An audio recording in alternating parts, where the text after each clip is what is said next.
네, 지식산업센터 분양을 받으시려는 분들은 물론 분양 받는 것도 중요하겠지만 분양 이후에 알아야 될 내용들, 그 중에서도 세금과 관련된 부분들에 대해서 잘 알고 진입을 하셔야겠습니다. 최근 문의 주신 분들 중에서는 정말 딱 계약금 10% 금액만 가지고 진입을 하신 분들도 몇 분 계셨습니다. 어쨌든 계약금 10%가 준비되어 있으면 계약 진행이 가능하고, 건물이 지어지는 약 2년여의 기간 동안은 추가로 들어가는 돈이 없기 때문에 문제가 있다라면 중도금 대출 부분에 있어서 막힌다든가 하는 게 될 수 있겠는데, 그거 아니고서는 중간에 작은 부분으로 문제가 될 부분은 없겠는데요. 지식산업센터도 마찬가지지만 부동산 투자에 있어서도 세금 부분 중요하다라고 말씀을 많이 들으셨을 겁니다. 그래서 부동산과 관련된 세금을 크게 세 부분으로 나눈다 그러면 취득시, 보유시, 처분시, 이렇게 세 가지로 나눈다는 거 많이들 들어보셨을 겁니다. 지식산업센터도 마찬가지로 취득하는 시점부터 이제 세금이 발생하는 거고요. 취득시, 보유시, 처분시로 납부해야 될 세금들이 정해져 있습니다. 만약 잔금까지 안 가져가더라도 중간에 분양권 상태에서 전매로 빠지실 계획이 있더라도 취득시, 보유시는 상관이 없겠지만 처분시에 해당하는 양도소득세 부분은 납부 의무가 생깁니다. 그렇기 때문에 이 양도소득세 부분에 대해서도 알고 계셔야 되겠고요. 만약 나는 잔금을 치고 소유권 이전 등기를 하고 그 이후에 실사용을 하든 임대를 놓든 하겠다 하시는 분들은 취득 시 납부해야 될 세금, 보유하는 기간 납부해야 되는 세금, 처분할 때 납부해야 되는 세금까지 잘 알고 계셔야겠습니다.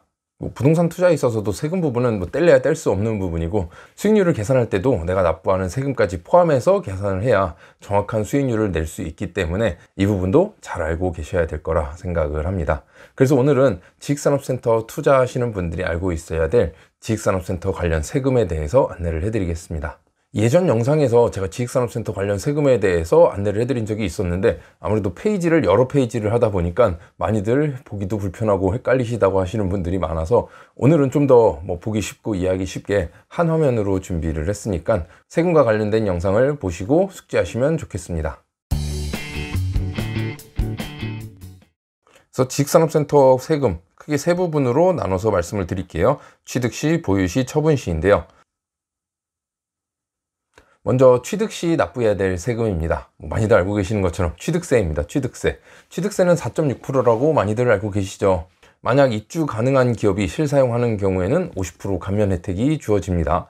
이는 개인 사업자에 해당하는 부분이고요. 법인의 경우는 취득세 중과 부분이 있기 때문에 잘 알고 계셔야겠습니다. 만약 과밀억제권역에서 과밀억제권역으로 이전하는 경우에는 취득세 중과에 해당합니다. 그리고 또 입주 가능할 때는 취득세 중과된 부분에서 다시 또 50% 감면이 주어지는 거고요.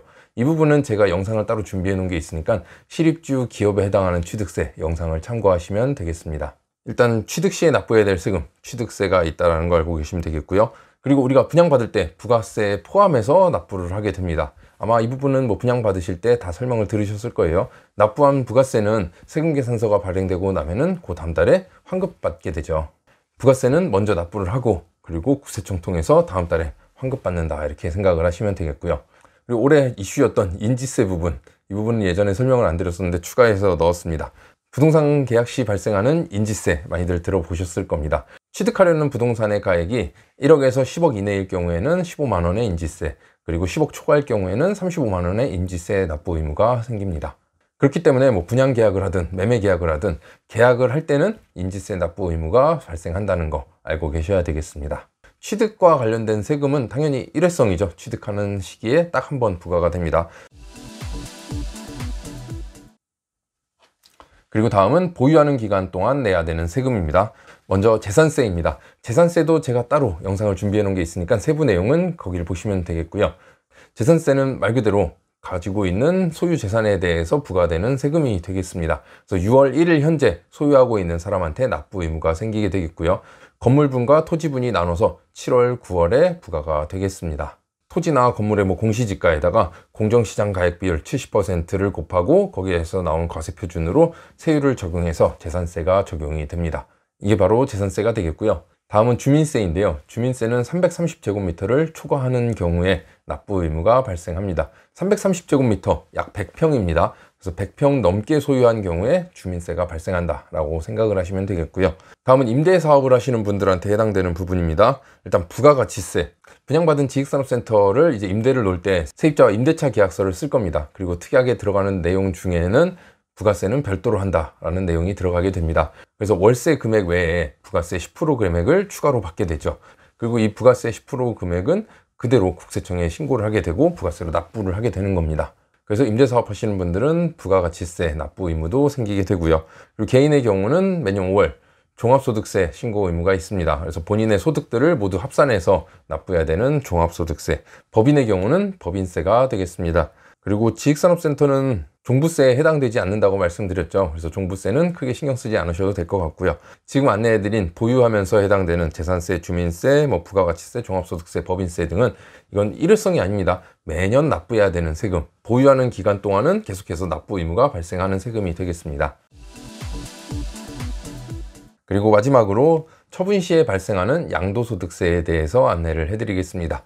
양도소득세는 말 그대로 내가 샀을 때의 금액, 그리고 팔았을 때의 금액, 이 양도 차익에 대해서 발생하는 세금이 되겠습니다. 내가 이 부동산은 처분한 날의 말일로부터 2개월 이내에 납부 의무가 생깁니다.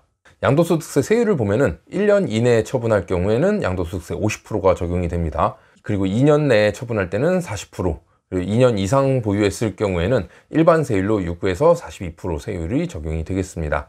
양도소득세는 양도 차익에 대해서 발생하는 세금이라고 말씀드렸습니다. 양도 차익이 없을 때는 어떻게 되느냐?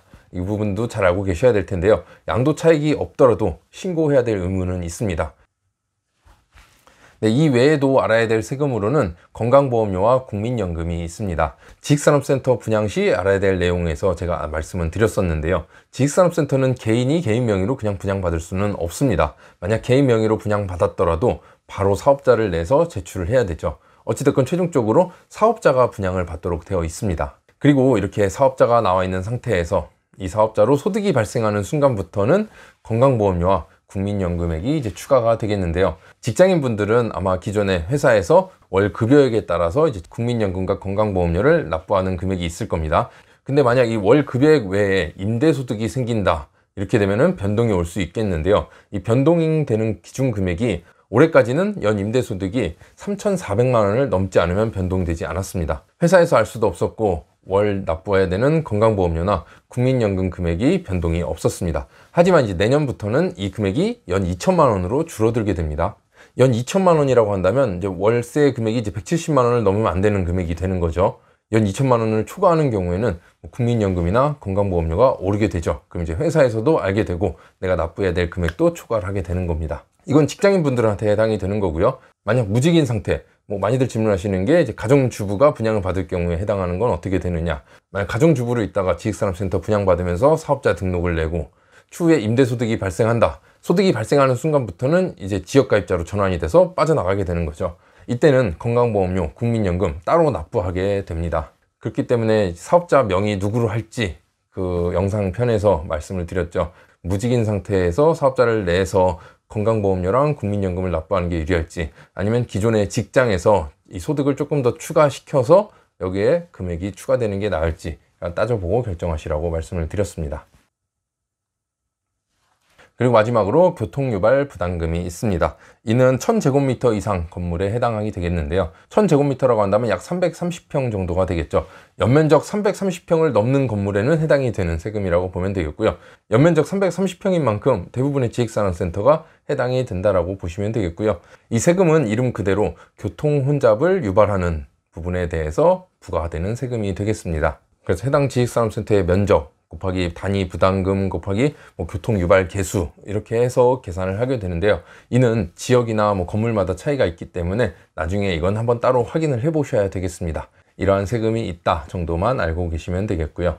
오늘은 이렇게 지익산업센터 분양받았을 때 알아야 될 관련된 세금에 대해서 안내를 해드렸습니다. 이 정도면 지익산업센터 관련된 세금들 모두 안내를 해드린 것 같네요. 확실히 한 화면에 담아서 정리를 하니까 조금 더 보기도 쉽고 이해하기도 쉬울 것 같습니다. 그래서 분양받는 것도 중요하지만 세금에 대해서도 잘 알고 진입하셨으면 좋겠고요. 오늘 영상은 여기서 마치겠습니다. 영상이 유익하셨다면 구독, 좋아요 부탁드립니다. 감사합니다.